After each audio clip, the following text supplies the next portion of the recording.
നമസ്കാരം.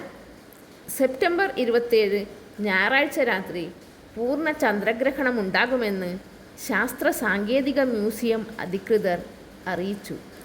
ഇന്ത്യയിലുടനീളം ദൃശ്യമാകുന്ന ചന്ദ്രഗ്രഹണം കേരളത്തിൽ രാത്രി 9:57 ആരംഭിച്ച് 11 മണിക്ക് പൂർണ്ണഗ്രഹണമായി മാറും. രാത്രി 12:20 പൂർണ്ണഗ്രഹണം അവസാനിക്കുകയും 1:25 ചന്ദ്രഗ്രഹണം പൂർത്തിയാകുകയും ചെയ്യും.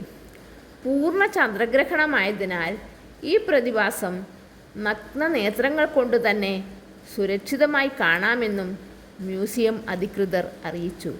ഇന്ത്യയിൽ നിന്നു കാണാനാകുന്ന അടുത്ത പൂർണ്ണ ചന്ദ്രഗ്രഹണം എപ്പോഴാണെന്നറിയാമോ? 2028 ഡിസംബർ 31 അത്. Thank you.